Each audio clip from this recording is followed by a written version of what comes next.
ሰላም ጤና ይስጥልን የተከበራችሁ አድማጭ ተመልካቾቻችን እንደምን ሰነበታችሁ ከአማራ ሚዲያ ኮርፖሬሽን ወቅታዊ ዝግጅታችን ነው። የዛሬው ወቅታዊ ዝግጅታችን ኢትዮጵያና የአየር ንብረት ለውጥን ይመለከታል። በተለይም ከዚህ በፊት ኢትዮጵያ በ30ኛው የዓለም አቀፉ የአየር ንብረት ለውጥ ላይ ብራዚል ቤለም በተካሄደው ላይ መሳተፏ ይታወሳል። በዚህ ጉባኤ ላይ በተሳተፈችባቸው ወቅት የነበሩ ሁነቶችንና ከአየር ንብረት ለውጥ ጋር የተገናኙ ችግሮችንና መፍትሄዎችን እያነሳን ቆይታ እናደርጋለን። በዛሬው ዕለት ደግሞ እንግዳችን ከባህር ዳር ዩኒቨርሲቲ ዶክተር አለልኝ ወንድም ይባላሉ። ዶክተር አለልኝ ወንድም በባህር ዳር ዩኒቨርሲቲ የኢነርጂ አየር ንብረትና የመሬት ህግ ረዳት ፕሮፌሰርና ተመራማሪ ሆነው አሁን ላይ ያገለግሉ ነው የሚገኙት። እርሳቸው ከአየር ንብረት ለውጥና ተዛማች ጉዳዮችን በተመለከተ የተለያዩ ጉዳዮችን ሐሳቦችን እያነሳን ቆይታ የምናደርግ ይሆናል። የፕሮግራሙ አዘጋጅና አቅራቢ ተስፋውን ታምር ነኝ። አብራችሁን እንድትቆዩ በአክብሮት እንጋብዛችኋለን። ዶክተር ስለመጡ እጅግ አድርገን እናመሰግናለን። ለተመልካቾቻችን ወደ ውይይታችን ከመግባታችን በፊት ዶክተር አለልኝ ወንድም ማናቸው የሚለውን የትምህርት ዝግጅታቸውን በተመለከተ አንድ ያዘጋጀናት አጭር መረጃ አለች። እሷን ተከታትለን እንመለሳለን።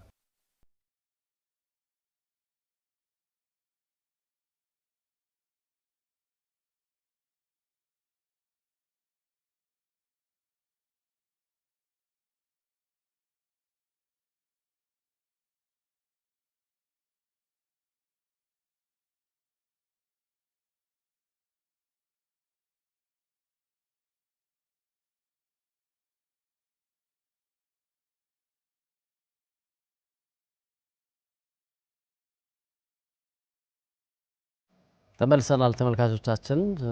ዶክተር እንግዲህ ኢትዮጵያ በተለይም ባለፉት 2 ሳምንታት ለሚሆን ገደማ በብራዚል ቤለም ላይ በተካሄደው 30ኛው ዓለም አቀፍ የአየር ንብረት ለውጥ ጉባኤ ላይ ስትሳተፍ እንደነበር እናስታውሳለን ሁላችንምና እርስዎ ደግሞ እንግዲህ በዚህ ጉባኤ ላይ የመሳተፍ እድል አግኝተው እዚያ ሲሳተፉ ነበር።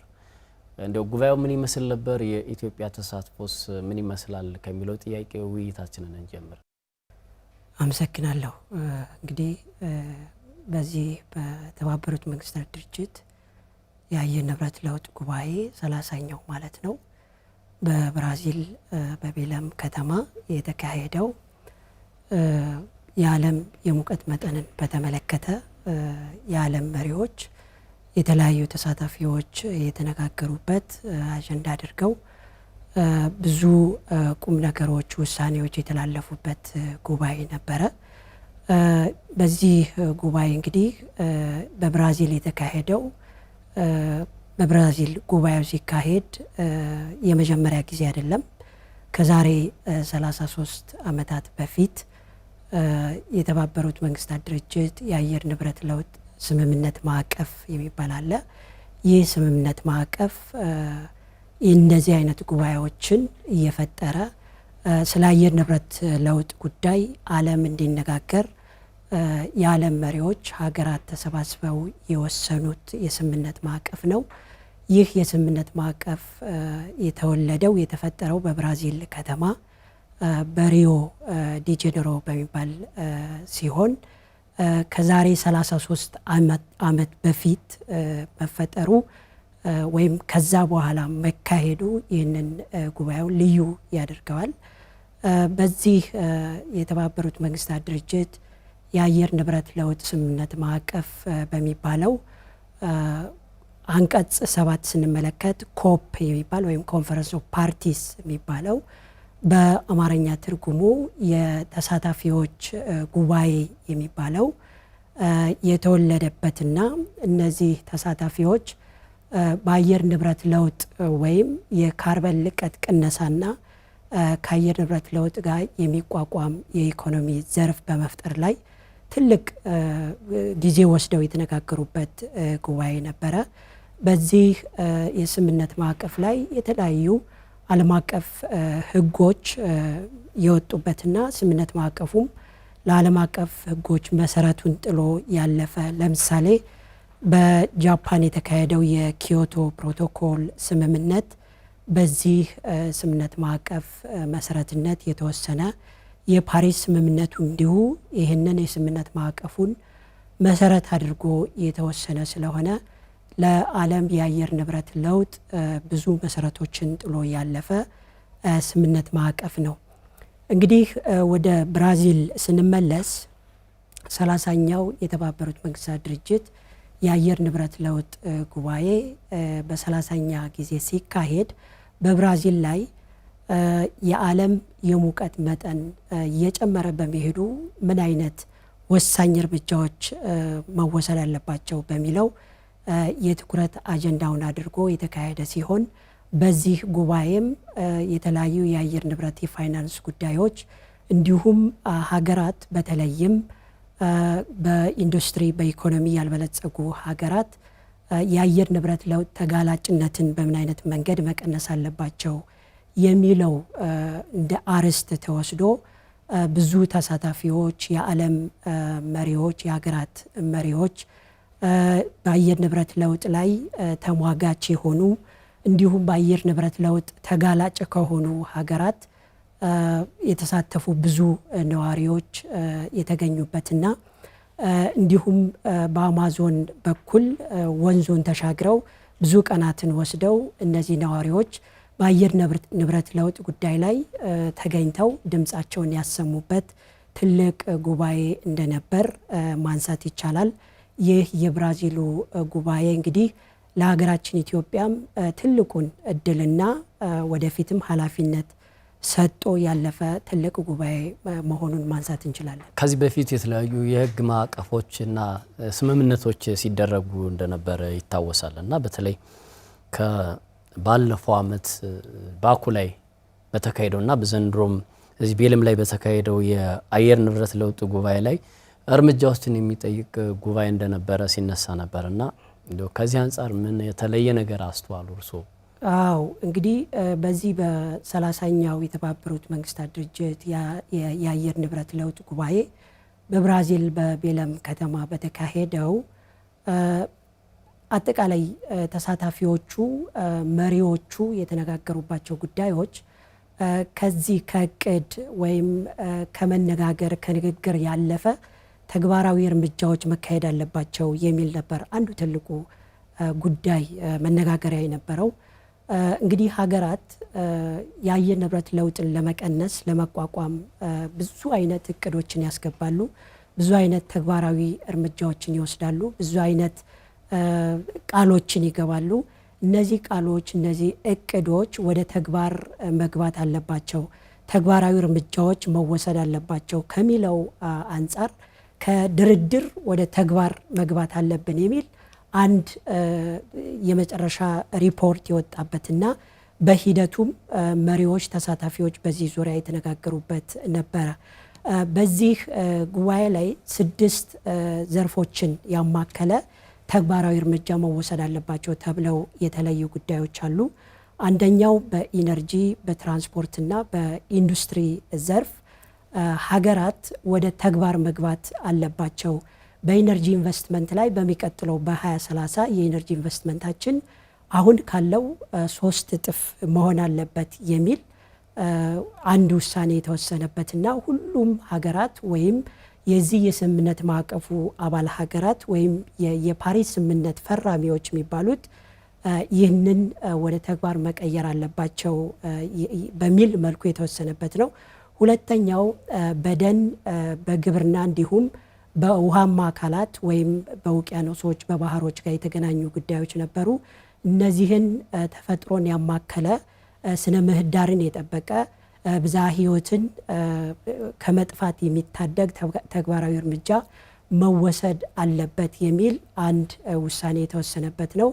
እንዲሁም ከአየር ንብረት ለውጥ ፋይናንስ ከቴክኖሎጂና ከተያያዥ ጉዳዮች ጋርም እንዲሁ ውሳኔ የተወሰነበት ወደዚህ በጉባኤው ላይ የአየር ንብረት ለውጥ ፋይናንስ ላይ ሀገራት ከበለጸጉ ወይም በኢንዱስትሪ ካደጉ ሀገራት ላይ ፋይናንስ መቀበል መቻል እንዳለባቸው። ምክንያቱም በዚህ የአየር ንብረት ለውጥ ላይ ተጎጂ ተጋላጭ የሚባሉት በኢንዱስትሪ ያላደጉ በኢኮኖሚ ያላደጉ ሀገራት ስለሆኑ በኢኮኖሚ ያደጉ ደግሞ ለነዚህ ሀገራት ለተጋላጭ ሀገራት ፋይናንስ ማድረግ እንዳለባቸው ሰፊ ክርክር ተወስዶ ተግባራዊ እርምጃ መወሰድ አለበት ተብሎ የተወሰነበት ነበር። እነዚህ ስምምነቶች በተለይም በ2015 በፈረንጆቹ ፓሪስ ላይ ያው ሀገራት የአየር ብክለትን መጠን ለመቀነስ ቃል የገቡትን ስምምነት ነው በአግባቡ ተግባራዊ ማድረግ አለባቸው እየተባለ የተባበሩት መንግስታት ድርጅት ዋና ጸሐፊ አንቶኒዮ ጉተሬዝን ጨምሮ በተለያዩ ጊዜያት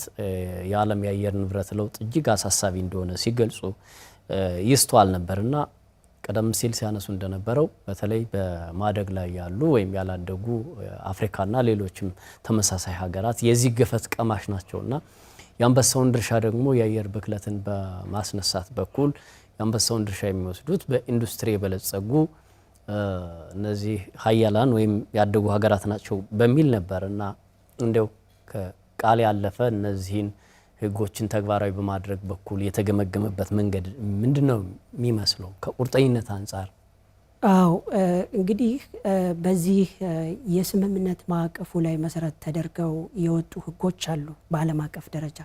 እነዚህ ህጎች የኪዮቶ ፕሮቶኮል በሶስተኛው የአየር ንብረት ለውጥ ጉባኤ ላይ የተወሰነው፣ የፓሪስ ስምምነት በ21ኛው የአየር ንብረት ለውጥ ጉባኤ ላይ የተወሰነው የዓለም አቀፍ ህጎች ናቸው። እንግዲህ ኪዮቶ ፕሮቶኮሉን ስናነሳ አብዛኛውን ጊዜ የአየር ንብረት ለውጥን በተመለከተ ግዴታ ይጥል የነበረው በኢንዱስትሪ በኢኮኖሚ በበለጸጉ ሀገራት ብቻ ነበረ። በዚህ የኪዮቶ ፕሮቶኮል ስምምነት ያላደጉ ሀገራት ድርሻቸውን የሚጫወቱበት እድል አልተሰጣቸውም ነበር። በዚህ ምክንያት በ21ኛው ጉባኤ ላይ በፓሪስ በተካሄደው ስምምነት ሁሉም ሀገራት ያደጉም ይሁኑ ያላደጉ ሀገራት የአየር ንብረት ለውጥን በመቋቋም በመከላከል በመቀነስ ረገድ ድርሻ ሊኖራቸው ይገባል የሚል ሁሉም የፓሪስ ስምምነቱ ፈራሚ ሀገራት ግዴታ የወሰዱበት አንዱ ትልቁ ጉዳይ ነበረ። እንግዲህ ከቃል ያለፈ ተግባራዊ እርምጃ ወይም እነዚህ ህጎች ተፈጻሚነታቸው ምን ያክል ነው ብለን ብናነሳ የእነዚህ ዓለም አቀፍ ህጎች ተፈጻሚነት የሚወሰነው አንደኛ ሀገራት በሀገራቸው በሚወስዱት ተግባራዊ እርምጃ ነው፣ በሚያወጡት ፖሊሲ ነው፣ በሚያቋቁሙት ተቋም እንደሆነ በግልጽ መረዳት እንችላለን።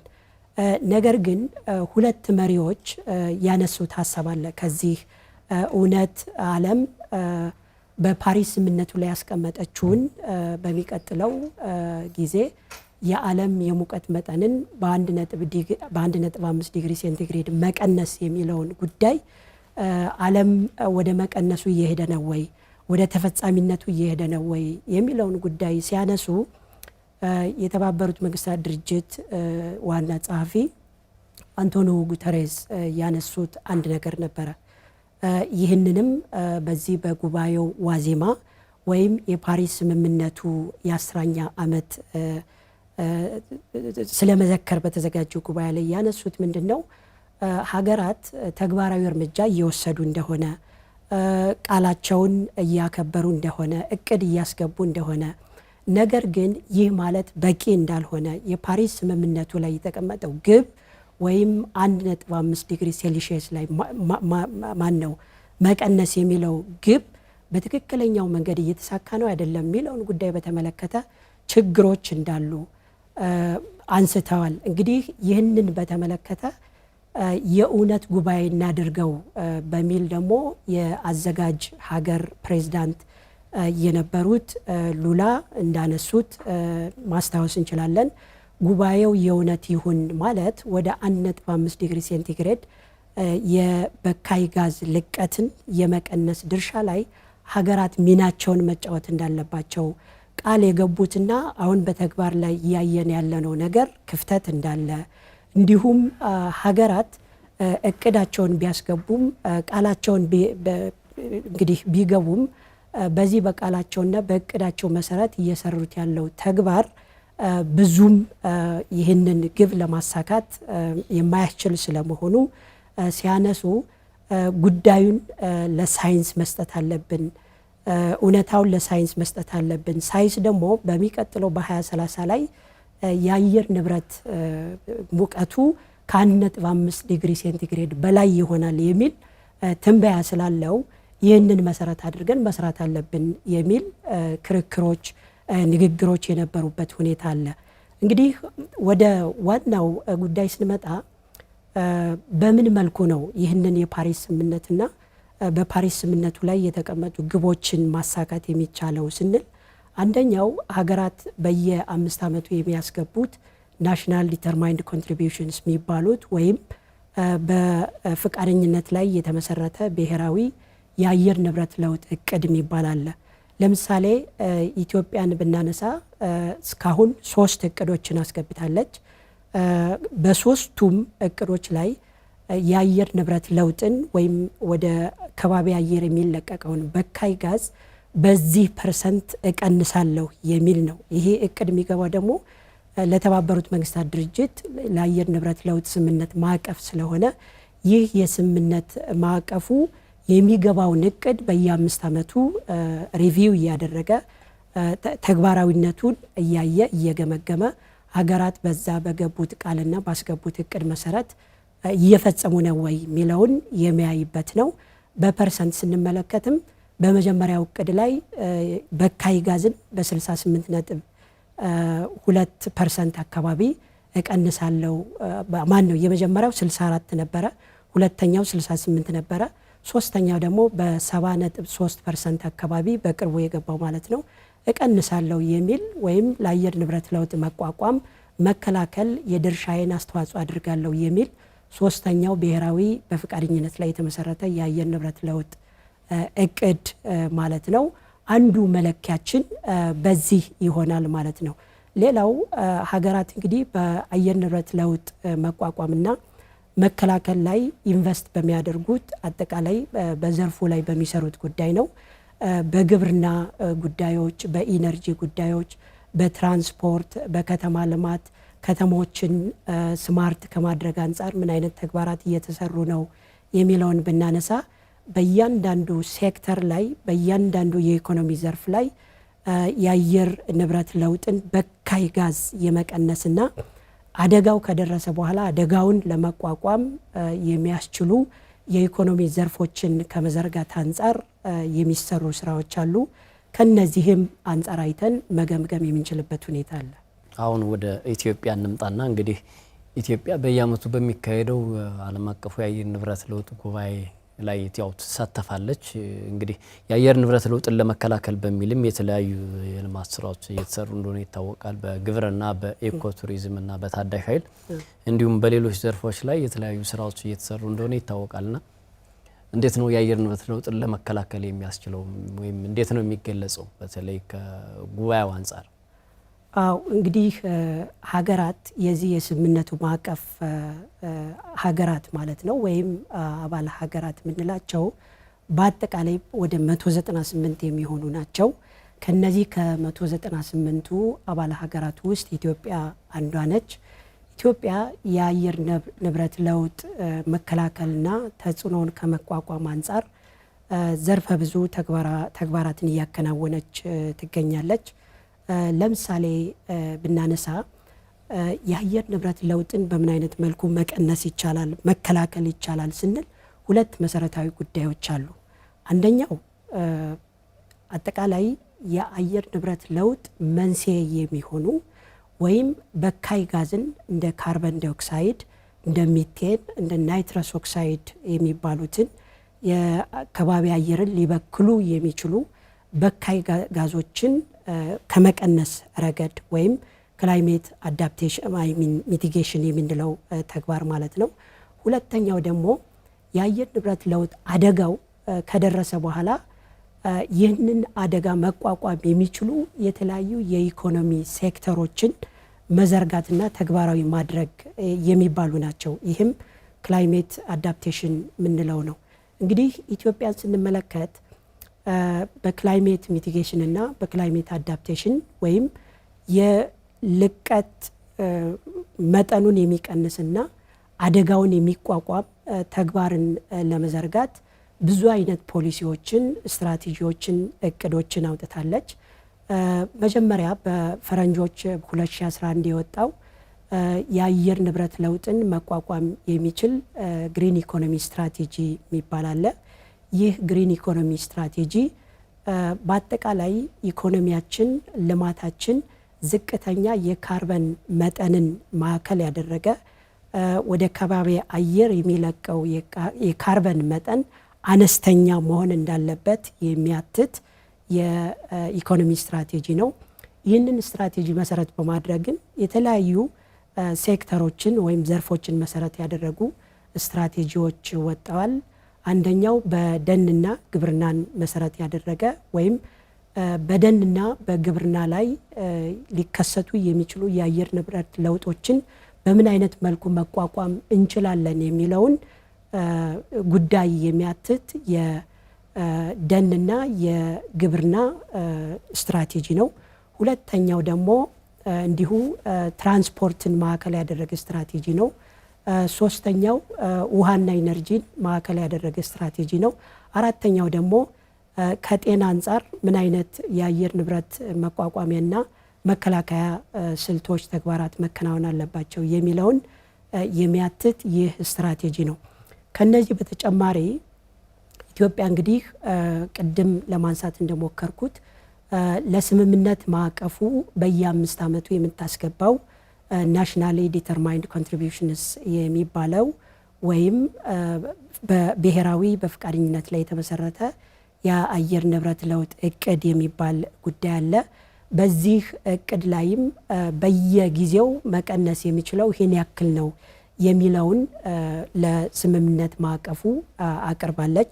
ይህንም የስምምነት ማዕቀፉ ሪቪው ያደረገ ያሳውቃል ማለት ነው። ከዚህ በተጨማሪ በእያንዳንዱ የኢኮኖሚ ሴክተሮች ላይ በምን አይነት መልኩ ነው ከአየር ንብረት ለውጥ ጋር የሚቋቋም አጠቃላይ ኢኮኖሚያዊ ስርዓቶችን ማስኬድ የሚቻለው ስለሚለው ናሽናል አዳፕቴሽን ፕላን ወይም ብሔራዊ የአየር ንብረት መላመድ ወይም ተስማሚነት እቅድ የሚባል አለ። ይህንንም በ2019 በፈረንጆች አውጥታ ፍኖተ ካርታውንም በ2020 እየተገበረች ያለችበት ሁኔታ አለ። እንደ አጠቃላይ ስናይ ደግሞ በ10 ዓመቱ የልማት እቅድ ላይ ግሪን ኢኮኖሚ የሚባለው ወይም ለአየር ንብረት ለውጥ የማይበገር ኢኮኖሚን ከመፍጠር አንጻር እያንዳንዱ ሴክተር እያንዳንዱ የኢኮኖሚ ዘርፍ ምን አይነት እቅዶችን ማውጣት አለበት የሚለውን እንደ ትልቅ ወስዶ ይሄ የ10 ዓመት እቅዱ እንደ ፖሊሲ ማዕቀፍ የሚታይ ስለሆነ በዛ ላይም ማግኘት የምንችልበት። ከነዚህ በተጨማሪ ብዙ አይነት ህጎች አሉ። ለምሳሌ የአረንጓዴ አሻራና የተጎሳቆለ መሬት ማገገሚያ ፈንድን ስለማቋቋም የወጣ አዋጅ አለ።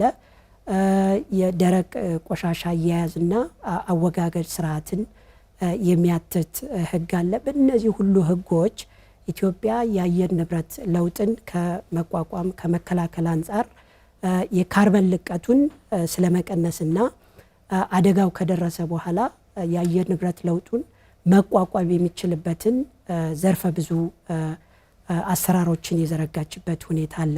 እንግዲህ ወደ እያንዳንዱ ሴክተር ስንገባ ለምሳሌ የግሪን ሌጋሲ የሚባለው ወይም የአረንጓዴ ልማት ወይም የአረንጓዴ አሻራ የሚባለው የካርበን ልቀትን በመቀነስና ከአየር ንብረት ለውጥ አደጋው ጋር ከመቋቋም ወይም ከመከላከል አንጻር ዘርፈ ብዙ ጥቅም አለው። ለምሳሌ በአረንጓዴ አሻራ ምክንያት በኢትዮጵያ በእነዚህ በ7 ዓመታት ውስጥ ወደ 48 ቢሊዮን ዛፎች ወይም ችግኞች የተተከሉበት ጉዳይ ነው ያለው።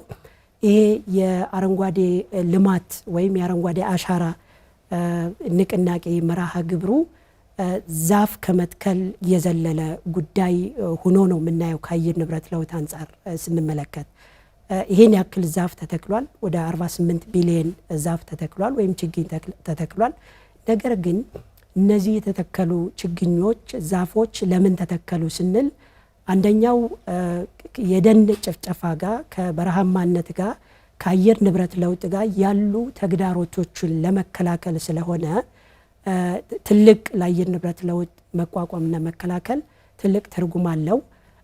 ከቅነሳ ጋር ለምሳሌ ብንመለከት ወደ ከባቢ አየር የሚገባ የካርበን ዳይኦክሳይድ መጠን አለ። እነዚህ ዛፎች ወደ 48 ቢሊዮን የሚሆኑ ዛፎች የአየር ንብረቱን ወይም በካይ ጋዙን አምቀው በመያዝ ወደ ከባቢ አየር ሊገባ የነበረውን በካይ ጋዝ የማስቀረትና የግሪን ሃውስ ጋዝ ኢሚሽን ወይም የበካይ ጋዝ ልቀትን በመቀነስ ረገድ የራሳቸውን ሚና ይጫወታሉ ማለት ነው። ከዚህ በተጨማሪ የአየር ንብረት ለውጥ አደጋውን ከመቋቋምና ከመከላከል አንጻር ስንመለከት ድርቅን የመሰሉ ጉዳዮችን የመከላከል ረሃብን የመሰሉ ለምሳሌ የምግብ ዋስትናን በማረጋገጥ ረሃብን የመሰሉ አደጋዎችን የመከላከል ጥቅም አላቸው። ሁለተኛው ከግብርና ጋር የሚሰሩ ስራዎች ናቸው። በተለይም ክላይሜት ስማርት አግሪካልቸር የሚባል ስትራቴጂ አለ ወይም ፍኖተ ካርታ እንዲሁም ወጦለት እየተሰራ ያለ ጉዳይ አለ።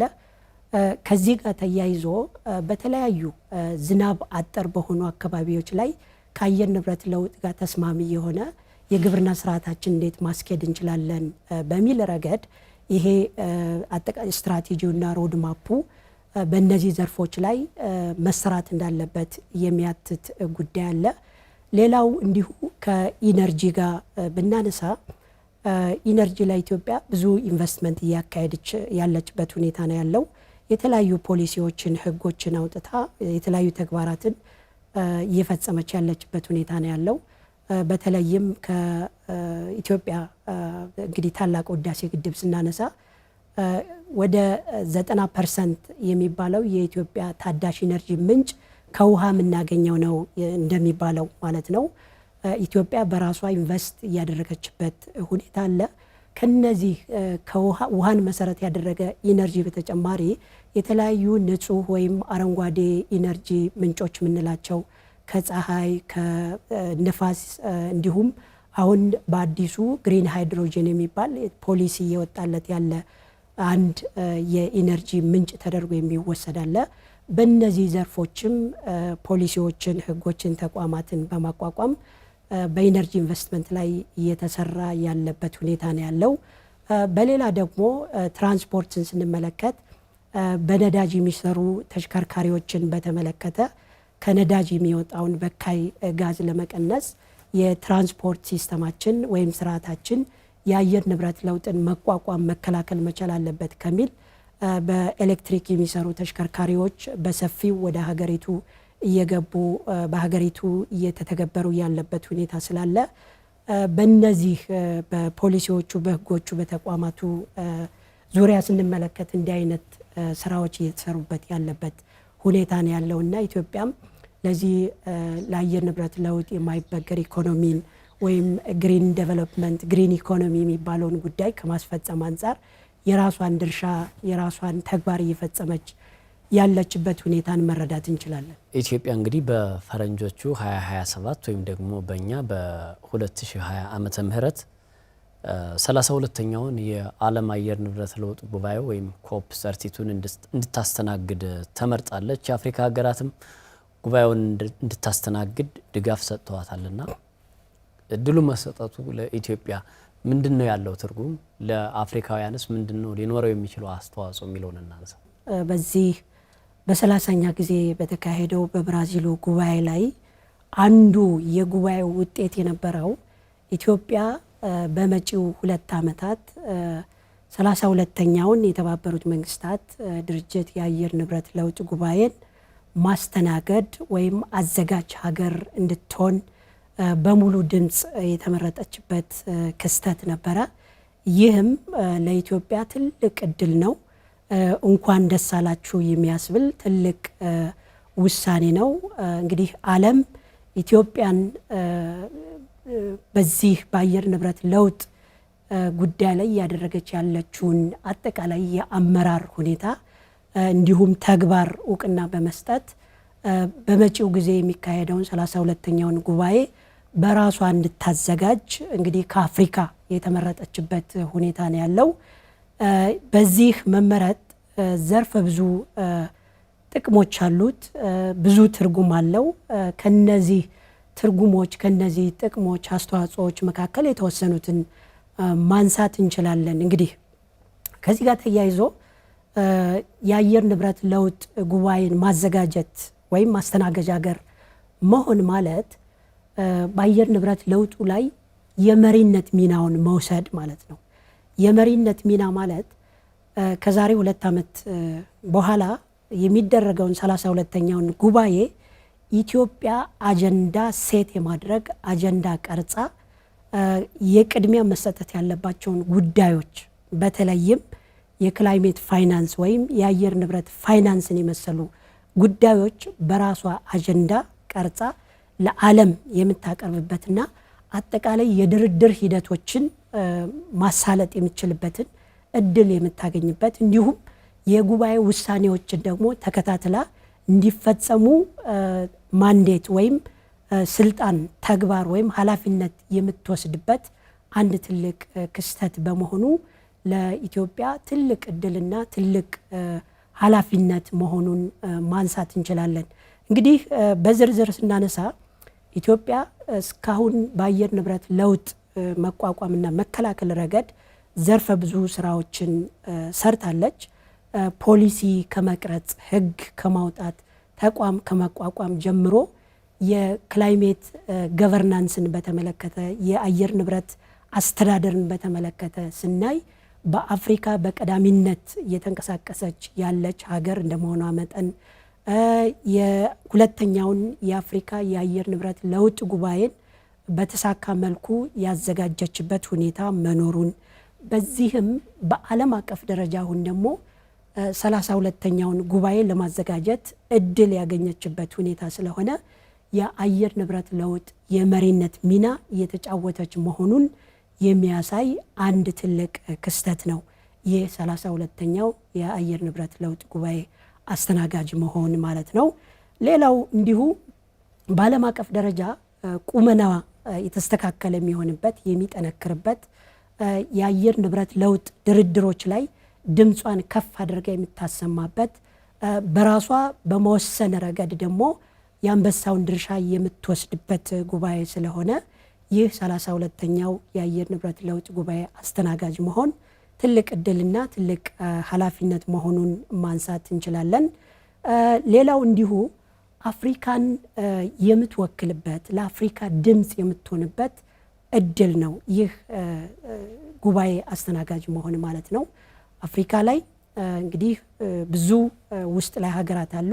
እነዚህን ሀገራት ወክላ እነዚህን ሀገራት ድምፅ ይዛ በእነዚህ ሀገራት ተወካይነት ወደ ዓለም መድረክ የምትቀርብበትና እነዚህ ሀገራት በዚህ በአየር ንብረት ለውጡ ላይ ተጋላጭ እንደመሆናቸው መጠን ተጋላጭነታቸውን በማሳየት ተግባራቸው ደግሞ በአየር ንብረት ለውጥን በመቋቋምና በመከላከል ረገድ ማለት ነው ትልቅ መሆኑን የምታወሳበት ስራቸውን የምታሳይበት በአጠቃላይ ለአፍሪካ ድምፅ የምትሆንበትና አፍሪካን የምትወክልበት ትልቅ ጉባኤ በመሆኑ ይህ ጉባኤ እንደ ትልቅ እድል እንደ ትልቅ ኃላፊነት የምንወስደው ጉባኤ ነው። እንግዲህ ሌላው እንግዲህ ዋናው የምንፈልገው እንደ ታዳጊ ሀገራት ወይም በማደግ ላይ እንዳሉ ሀገራት ወይም እንደ ኢትዮጵያ ባሉ ሀገራት የሚፈለገው ጉዳይ ምንድን ነው? የክላይሜት ፋይናንስ ጉዳይ ነው። አሁንም ወደፊትም በተደጋጋሚ መነሳት ያለበት ማለት ነው። ይህ የክላይሜት ፋይናንስ ጉዳይ የበካይ ጋዝ መንስኤ እንዳልሆንን መጠን የአየር ንብረቱን በራሳችን መቋቋም አለብን። የአየር ንብረት ለውጡን ለመቋቋም ደግሞ የተለያዩ ሴክተሮች አሉ፣ የኢኮኖሚ ዘርፎች አሉ። ለዚህም ሀገራት እንደ ካሳ መክፈልም ያለባቸውን ጉዳዮች መክፈል አለባቸው። የክላይሜት ፋይናንስ ጉዳይ ከበለጸጉ የበካይ ጋዝ መንስኤ ከሆኑ ሀገራት መምጣት አለበት የሚለውን በትልቁ እንደ ቀዳሚ አጀንዳ የምታነሳበት ትልቅ እድል መሆኑ ይህንን 32ኛውን ጉባኤ እንደ እድል ማንሳት የምንችልበት ጉዳይ ነው የሚሆነው። ይህንን የክላይሜት ፋይናንስን ጉዳዩ አንደኛ ከዓለም አቀፍ ተቋማት ሊሆን ይችላል፣ ሁለተኛ ደግሞ ከነዚህ ለጋሽ ድርጅቶች ጋር ሊሆን ይችላል፣ ሶስተኛው ደግሞ የግሉ ሴክተር ገብቶ ኢንቨስት የሚያደርግበትን የኢንቨስትመንት ጥሪ የምታደርግበት ሀገሪቱ የሰራቸውን ስራ ማሳየት የሚችልበት በዚህ በግሪን ኢንቨስትመንት ላይ በአረንጓዴ ኢንቨስትመንት ላይ ምቹ ሁኔታዎች መኖሩን በተለይም በኢነርጂ ኢንቨስትመንት ላይ ብዙ የኢንቨስትመንት ሁኔታዎች ምቹ ሁኔታዎች መኖራቸውን ለግሉ ዘርፍ የምታሳይበትና ጥሪ የምታደርግበት ትልቅ ክስተትና ጉባኤ መሆኑን ማንሳት የምንችልበት ከዚህ በተጨማሪ መሰረተ ልማትም እንዲሁ እግረ መንገዱን ማሳደግ የምንችልበት ጉዳይ ነው። መሰረተ ልማት ስንል ይህንን 32ኛውን የአየር ንብረት ለውጥ ጉባኤ ለማዘጋጀት ብዙ ነገሮች ያስፈልጋሉ። በዚህ በብራዚል በተካሄደው ባየነው መሰረት ሌላ ትልቅ ኢንቨስትመንት ነው። ሀገሪቱ ኢትዮጵያ በራሷ ላይ የምታደርገው ኢንቨስትመንት ተደርጎ ነው የሚወሰደውና ይህንን ጉባኤ ለማዘጋጀት ብዙ መሰረተ ልማቶች ያስፈልጋሉ። የትራንስፖርት ሊሆን ይችላል፣ የግንባታ ሊሆን ይችላል። አጠቃላይ መሰረተ ልማት ይህ መሰረተ ልማት ደግሞ እግረ መንገዱን ይዞ የሚመጣው የስራ እድል አለ። ጉባኤውን ለማዘጋጀት የተለያዩ በጉባኤ ዝግጅት ሂደት ጉባኤውን ከመጀመሪያው እስከ መጨረሻው ድረስ በተሳካ መልኩ ለማስኬድ የሚሳተፉ በጣም በቁጥር ብዙ የሆኑ ሰዎች ይፈልጋሉ። እነዚህን ሰዎች አቅማቸውን ለማሳደግ የምትሰጠው ስልጠና አለ፣ የምትሰጠው አጠቃላይ እውቀታቸውን አቅማቸውን ለመገንባት የምታስኬደው የምታረጋግጠው ልማት አለ። ይህንንም ለማስኬድ እንግዲህ ኢትዮጵያ በራሷ ላይ ኢንቨስት የምታደርገው ትልቅ እድል መሆኑን ማንሳት የምንችልበት ጉዳይ ነው። በዓለም አቀፍ ደረጃ የአየር ንብረት ለውጥ አስተዳደርን በተመለከተ ኢትዮጵያ በ32ኛው ጉባኤ ላይ መቀየስ የሚችልበትን እድል ያገኘችበት ነው። ሀገራት በኢንዱስትሪ የበለጸጉ ሀገራት እነዚህን የክላይሜት ፋይናንስ የመሰሉ ጉዳዮችን ድጋሚ ማሰብ እንዳለባቸውና የክላይሜት ፋይናንስ የሚያሳድሩት ጉዳት ሎስ ኤንድ ዳሜጅ የሚባለው ላይ ካሳ መክፈል አለባቸው፣ ፋይናንስ ማድረግ እንዳለባቸው አጀንዳውን የምትቀርጽበት አንድ ትልቅ እድል ነው ብለን ማንሳት እንችላለን።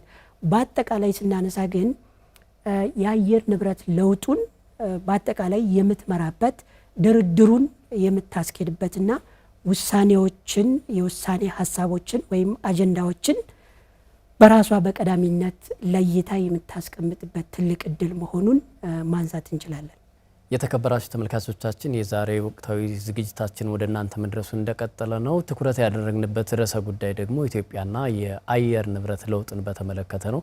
ኢትዮጵያ በብራዚል ቤለም በተካሄደው 30ኛው ዓለም አቀፍ የአየር ንብረት ለውጥ ጉባኤ ላይ እንደተሳተፈች ይታወቃል። በዚያ ተሳትፎ ካደረጉትና የተለያዩ ሀሳቦችን ካንሸራሸሩት ምሁራን መካከል ደግሞ ዶክተር አለልኝ ወንድም አንዱ ናቸው። እንግዲህ ዶክተር አለልኝ ወንድም በባህር ዳር ዩኒቨርሲቲ የኢነርጂ አየር ንብረትና የመሬት ሕግ ረዳት ፕሮፌሰርና ተመራማሪ ሆነው እያገለገሉ ነው የሚገኙት። አሁንም የአየር ንብረት ለውጥ በዓለማችን ላይ ያስከተለ ያለው ዳፋ ችግሮችና መፍትሄዎቻቸውን እናነሳለን። ኢትዮጵያም ከዚህ አንጻር እያከናወነቻቸው ያሉ ተግባራትን እያነሳን ነው የምንገኘው።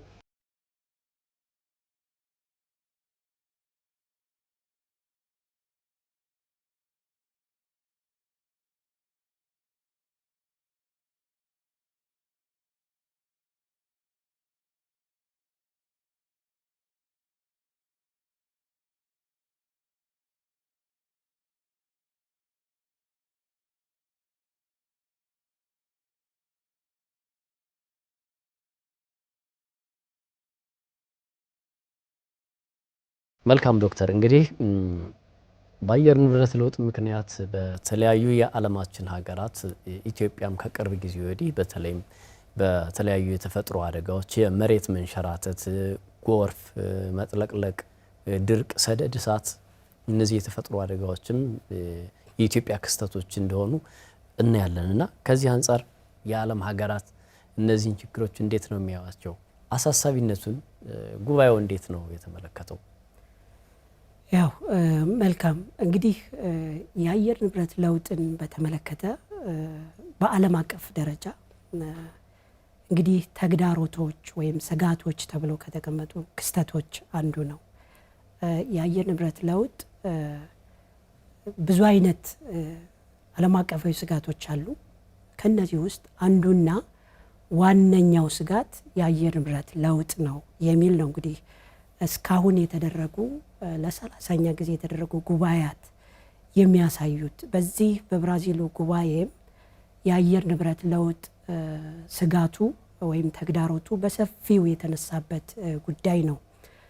ከዚህ ጋር ተያይዞ እንግዲህ የአየር ንብረት ለውጥን አሳሳቢነቱን ስጋቱን ስናነሳ በዚህ በ21ኛው ክፍለ ዘመን አጠቃላይ በሰው ልጅ ሕይወት ንብረት ነጻነት ላይ ከሰው አልፎም በሌሎች ስነ ፍጥረታት ላይ ያሳደረ ያለው ተጽዕኖ ከባድ እንደሆነ ይህም የዓለም የሙቀት መጠን ከ1.5 ዲግሪ ሴንቲግሬድ በላይ ሊሆን የሚችልበት ሳይንሳዊ መሰረቶችም እያሳዩበት ያለ ሁኔታ ስላለ አሳሳቢነቱ፣ አደገኛነቱ፣ ስጋቱ በትልቅ ሁኔታ የተነሳበት ጉባኤ ነው። እንግዲህ ይህ ስጋት ነው እንግዲህ እነዚህን ጉባኤያት የፈጠረው ማለት ነው። ከዚህ ጋር ስናነሳ ምንድን ነው መንስኤው ብለን እንግዲህ ማንሳት እንችላለን። መንስኤዎቹ ብዙ ናቸው። የአየር ንብረት ለውጥ መንስኤው ዋናው የሰው ልጅ ነው። የሰው ልጅ የሚጠቀማቸው የተለያዩ በካይ ጋዞች የአየር ንብረት ለውጥን እያስከተሉ ነው። እነዚህ በካይ ጋዞች ከኢነርጂ ምንጮች ታዳሽ ካልሆኑ የኢነርጂ ምንጮች የሚገኙ ሊሆኑ ይችላሉ፣ ከነዳጅ የሚገኙ ሊሆኑ ይችላሉ። ወደ ከባቢ አየር ሲገቡ የአካባቢ አየርን በመቀየር በመለወጥ ረገድ እንዲሁም ከፍተኛ የሙቀት መጠን በማሳደር ረገድ ከፍተኛውን ድርሻ የሚጫወቱ ናቸው።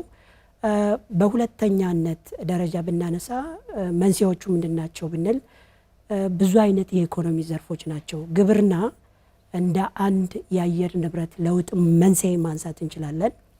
እንዲሁም የኢነርጂ ምንጫችን እንደ አየር ንብረት ለውጥ መንስኤ ማንሳት እንችላለን። የትራንስፖርት ስርዓታችን እንዲሁ የአየር ንብረት ለውጥ መንስኤ ነው። በአጠቃላይ ኢንዱስትሪዎች፣ ፋብሪካዎች የሚጠቀሙት ሙሉ ወይም ከነዚህ ፋብሪካዎች፣ ኢንዱስትሪዎች የሚለቀቀው በካይ ጋዝ ለአየር ንብረት ለውጥ መንስኤ እየሆነ በካይ ጋዞችን ወደ ከባቢ አየር እየለቀቀ የዓለምን የሙቀት መጠን እየጨመረ ነው የሚል ነው። ለዚህ ደግሞ አፍሪካን የመሰሉ አህጉራት ብንመለከት አፍሪካ ለምሳሌ ለዚህ ለአየር ንብረት ለውጥ መንስኤ የምታደርገው ድርሻ በጣም ዝቅተኛ የሚባል ነው። ካለው የሙቀት መጠን 4 በመቶ የሚሆን ነው እንግዲህ በአፍሪካ ሀገራት ኮንትሪቢዩት የሚደረገው ወይም አስተዋጽኦ የሚደረገው። ወደ ኢትዮጵያ ስንመጣም እንግዲህ ለአየር ንብረት ለውጥ መንስኤ ምን ያክል ነው ድርሻ የምታበረክተው ስንል በጣም ኢምንት ወይም እዚህ ግባ የማይባል 0.4% እንግዲህ የሚባል ድርሻ ነው ያለው እና ይህንን የአየር ንብረት ለውጥ መንስኤ የሆኑት በኢኮኖሚ በኢንዱስትሪ ያደጉ የበለጸጉ ሀገራት የሚለቁት የሙቀት በካይ ጋዝ መሆኑን በተደጋጋሚ የተነሳበት ይህ በዚህ ምክንያቱም ብዙ አይነት ህይወትን የሚያመሰቃቅሉ ነገሮች የደረሱበት ጎርፍን የመሰለ ድርቅን የመሰለ እንግዲህ በአጠቃላይ በግብርና ስርዓታችን ላይ በአመራረት በምርት ሂደት ላይ ከፍተኛውን ተጽዕኖ የሚያሳድሩ ክስተቶች የሚከሰቱበት በሰው ልጅ ህይወት ላይ ነጻነት ላይ ከባድ ጉዳት የሚደርስበት ሰዎች ከቀያቸው ከመኖሪያ ቤታቸው ተፈናቅለው ወደ ሌላ የሚሄዱበት እንዲሁም ለብዛ ህይወት መጥፋት ለእንስሳት መጥፋት በአጠቃላይ መንስኤ የሆነ ያለበት ጉዳይ ስለሆነ በዚህ አሳሳቢነት ይህንን እንደ ስጋት ተወስዶ መፍትሄዎች መኖር አለባቸው፣ ወደ ተግባራዊ የመፍትሄ እርምጃ መግባት አለብን የሚሉ ንግግሮች፣ ድርድሮች ናቸው ሲካሄዱ የቆዩት። ከነዚህ ከመፍትሄዎቹ አንዱና ዋነኛው ወደ ከባቢ አየር የሚገባውን የበካይ ጋዝ ልቀት በመቀነስ ላይ መሰረቱን ያደረገ ትኩረቱን ያደረገ መፍትሄ መሰራት አለበት። ይሄ ሚቲጌሽን ፕላን የሚባለው ማለት ነው። እነዚህን በምን ማድረግ እንችላለን? በምን አይነት መልኩ ነው ወደ ከባቢ አየር የሚገባውን በካይ ጋዝ መቀነስ የሚቻለው ብለን ስናነሳ ሀገራት በዚህ ረገድ ብዙ አይነት ውይይቶችን ድርድሮችን ያካሂዱበት በኢነርጂ ወይም በታዳሽ ኢነርጂ ላይ ብዙ ኢንቨስት መደረግ እንዳለበት ሀገራት የኢነርጂ ኢንቨስትመንት ላይ ትኩረት መስጠት እንዳለባቸው እና በተለያዩ ኢንቨስትመንቶች ላይ መሰራት እንዳለበት የተነሳበት ጉዳይ ነው ይህ ጉባኤ ማለት ነው። አየር ንብረት ለውጥ ጉዳይ የአንድ ሀገር ወይም ደግሞ የተወሰነ ህዝብ ጉዳይ አይደለም። የጋራ ጉዳይ ነው። የጋራ ቅንጅትን የጋራ ትብብርን የሚጠይቅ ጉዳይ ነው። ጉዳዩ ዓለም አቀፋዊ ጉዳይ ስለሆነና ከዚህ አንፃር ሀገራት እንዴት ነው አሁን ያላቸው የጋራ መግባባት ምን ይመስላል የሚለውን ብናነሳ መልካም ነው። የአየር ንብረት ለውጥ ዓለም አቀፋዊ ነው ብለናል። ዓለም አቀፋዊ ስለሆነ ድንበር ተሻጋሪ ጉዳይ ነው። በአንዲት ሀገር ላይ የሚለቀቀው በካይ ጋዝ ወይም አንዲት ሀገር በምትጠቀማቸው የተለያዩ ኢንዱስትሪዎች፣ ፋብሪካዎች እንዲሁም የኢኮኖሚ ዘርፎች ወደ ከባቢ አየር የሚገባው በካይ ጋዝ በዛች ሀገር ላይ ብቻ የሚወሰን ሳይሆን ድንበር ተሻግሮ ሌሎች ሀገራትን የሚጎዳ ዓለም አቀፋዊ ክስተት መሆኑን ማንሳት እንችላለን። ይህንን ግሎባል የሆነውን ትሬት ወይም ቻሌንጅ ለመከላከልና ለመቆጣጠር ደግሞ የሀገራት የጋራ ትብብር ወሳኝ ጉዳይ ነው። የጋራ ትብብሩም በዚህ የተባበሩት መንግስታት የአየር ንብረት ለውጥ ስምምነት ጉባኤ ወይም ዩናይትድ ኔሽንስ ፍሬምወርክ ኮንቬንሽን ኦን ክላይሜት ቼንጅ የሚባለው የዩኤንኤፍሲሲሲ የሚባለው ስምምነት ማለት ነው። የዚህ ስምምነት ማዕቀፉ አባል ሀገራት የሚያነሱት ጉዳይ በጋራ መተባበር፣ ሶሊዳሪቲ፣ ኮኦርዲኔሽን እንደ አንድ ትልቅ ይህንን ማስፈጸሚያ ስልት ተደርጎ ነው የሚወሰደው። ነገር ግን መተባበር አለባቸው፣ መተጋገዝ አለባቸው።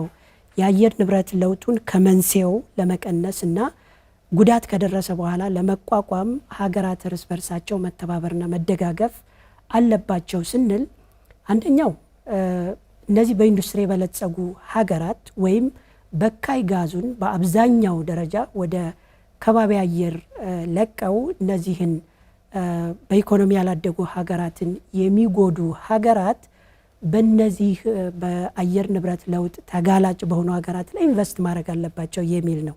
ኢንቨስት ማድረግ አለባቸው ሲባል በአረንጓዴ ኢንቨስትመንት ላይ መሰማራት አለባቸው፣ የአየር ንብረት ለውጡን በዛው ረገድ መቀነስ አለባቸው የሚል ጉዳይ ነው።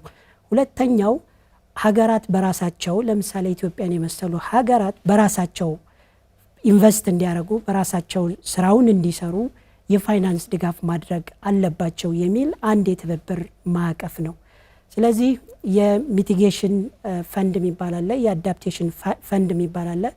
እነዚህ ዓለም አቀፍ የገንዘብ ቋት ድርጅቶች ጋር ተነስቶ ገንዘብ ለነዚህ ለአየር ንብረት ለውጡ ተጋላጭ ለሆኑ ሀገራት መሰጠት አለበት። እነዚህ ሀገራትም የአየር ንብረት ለውጡን በራሳቸው መቋቋም እንዲችሉ የሚያስችል አቅም መፈጠር አለበት የሚል በዚህ በስምምነት ማዕቀፉ ላይ የተቀመጠ በፓሪስ ስምምነቱ ላይ በግልጽ የሰፈረ ጉዳይ ነው።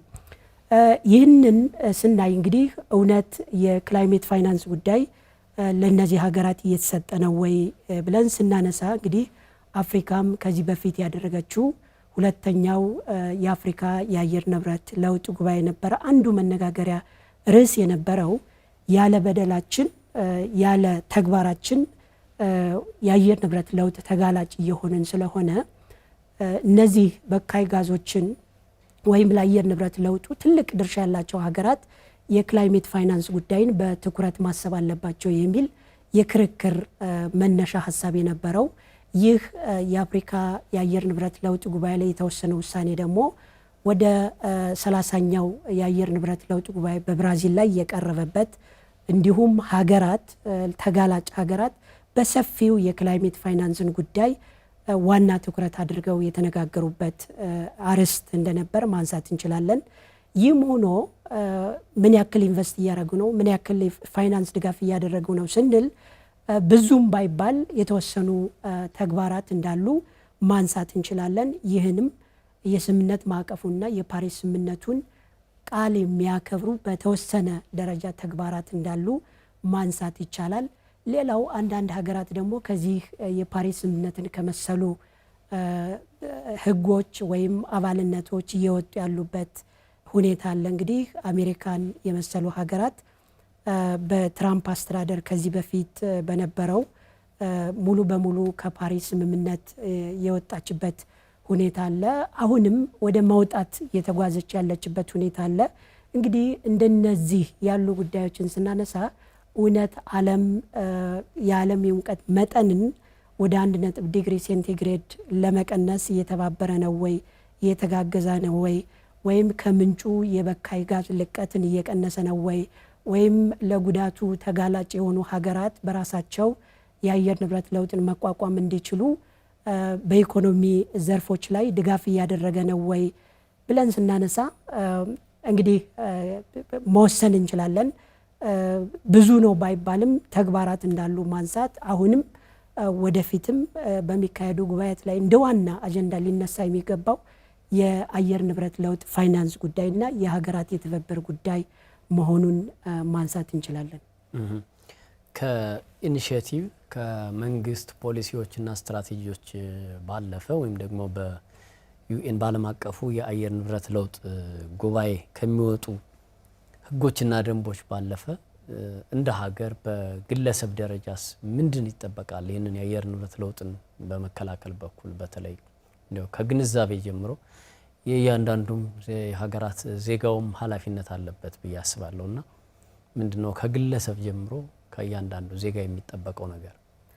አው እንግዲህ የአየር ንብረት ለውጥ ጉዳይ የተወሰኑ አካላትን ብቻ ኃላፊነት የሚሰጥ ጉዳይ አይደለም። ሁሉም የማህበረሰቡ ክፍሎች በትኩረት ሊንቀሳቀሱበት የሚገባ ተግዳሮት እንደሆነ እንግዲህ ማወቅ አለብን፣ መገንዘብ አለብን ማለት ነው። ለምሳሌ በብራዚል በተካሄደው ጉባኤ ላይ ተሳታፊ ከነበሩ የማህበረሰብ ክፍሎች ውስጥ ብዙ አይነት አካላት ነበሩ።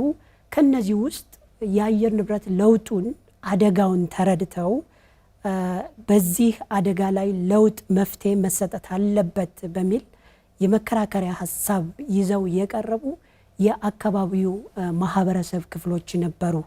እነዚህ ማህበረሰብ ክፍሎች ተሟጋቾች ሊሆኑ ይችላሉ፣ ነዋሪዎች ሊሆኑ ይችላሉ።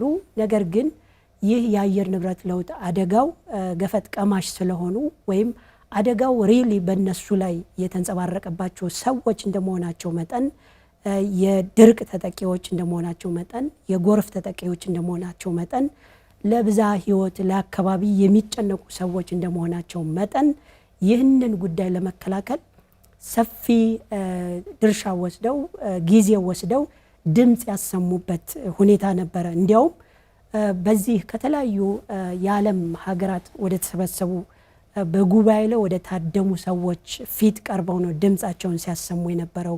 የመሬት መብት ጉዳይ አለ። የመሬት መብታቸው ከአየር ንብረት ለውጥ ጋር ትስስር ስላለው የመሬት መብታችን የአየር ንብረት ለውጥን በሚጠበቅ መልኩ መጠበቅ አለበት፣ መከበር አለበት የሚሉ ዘርፈ ብዙ ሀሳቦችን ሲያንጸባርቁ የነበረበት ሁኔታ ነው ያለውና ከግለሰብ፣ ከቡድን፣ ከማህበረሰብ እንዲሁም እንደ መንግስት መዋቅርም ከታች ከቀበሌ፣ ከወረዳ፣ ከዞን፣ ከክልል እስከ ላይ እስከ ፌዴራል ድረስ ትስስር የሚጠይቁ መግባባትን የሚጠይቁ ቅንጅትን የሚጠይቁ ስራዎች መኖር እንዳለባቸው፣ ዋናው ደግሞ በግለሰብ ደረጃ የአየር ንብረት ለውጡን አደጋውን ከመረዳት አልፎ የተለያዩ ኮኖቴሽኖችን ከመስጠት በዘለለ የአየር ንብረት ለውጡ ሪሊ አደጋ እያደረሰ ነው የሚለውን ጉዳይ በመረዳት ግንዛቤ ለሚመለከታቸው አካላት በመፍጠር እንዲሁም የተለያዩ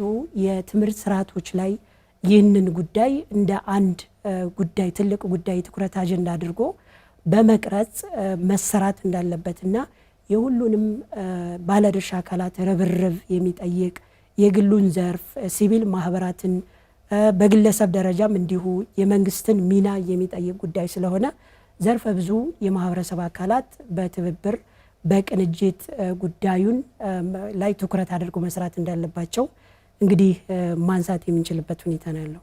መልካም ዶክተር አለልኝ ወንድም በባህር ዳር ዩኒቨርሲቲ የኢነርጂ አየር ንብረትና የመሬት ህግ ረዳት ፕሮፌሰርና ተመራማሪ ኢትዮጵያና የአየር ንብረት ለውጥን በተመለከተ እዚህ ስቱዲዮ መጥተው ሰፋ ያሉ ማብራሪያዎችን ስለሰጡን ስለ ጊዜዎትም ስለ ሀሳቦትም እጅግ አድርገን እናመሰግናለን።